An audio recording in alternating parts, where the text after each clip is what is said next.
Have you been on the highway to hell? Let me tell you something. It's the only road where you want the police to stop you and send you back the opposite direction. On my first trip, it didn't feel like the way to hell at all.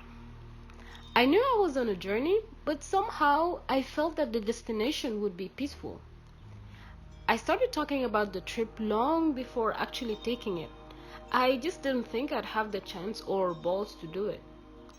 I guess I spoke it into existence because one day I just packed my bags for the weekend.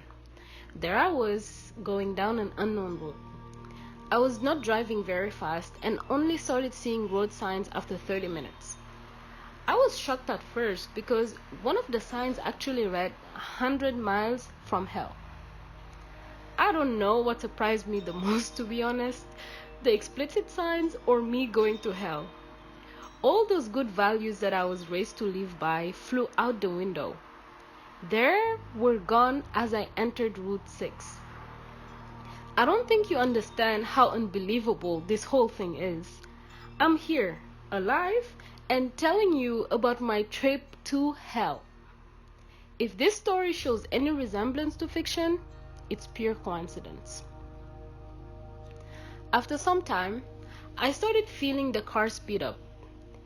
It was going fast.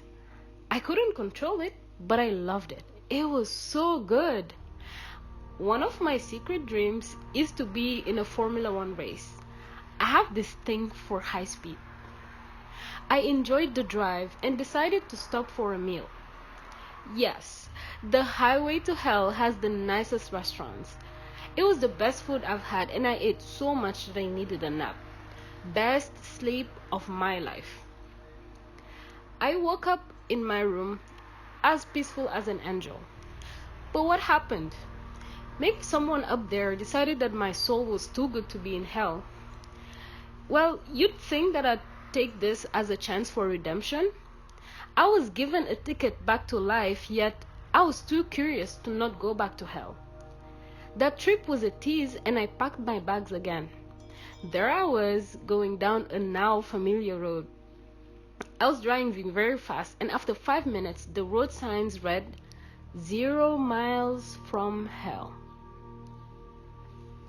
I took the exit to downtown and it felt familiar. I was blasting music and laughing for 10 minutes straight. It was so good and suddenly my car started bouncing.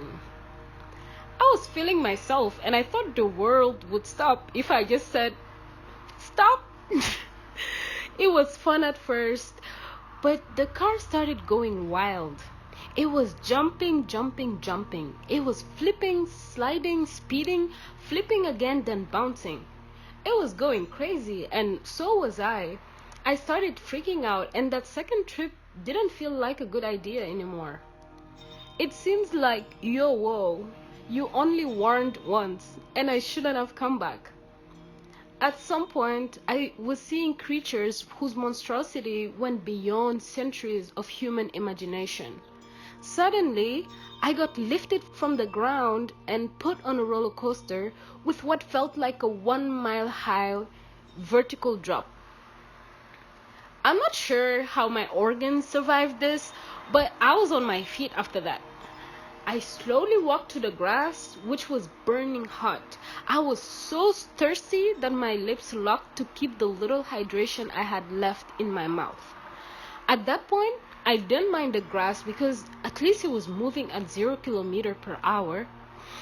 I started sleeping and suddenly I got picked up from the ground, twirled around and thrown back to the hot ground again and again.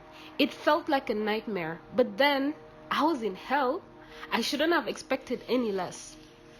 Back on the grass, I started sleeping again and I was able to rest longer. When I woke up, I remembered everything and my body was still aching, but my car was there. I started the engine and drove down Route 24. My head was pounding, my stomach twisting, but I did not make a stop. I slowly drove away from hell, praying, begging to never set foot there again.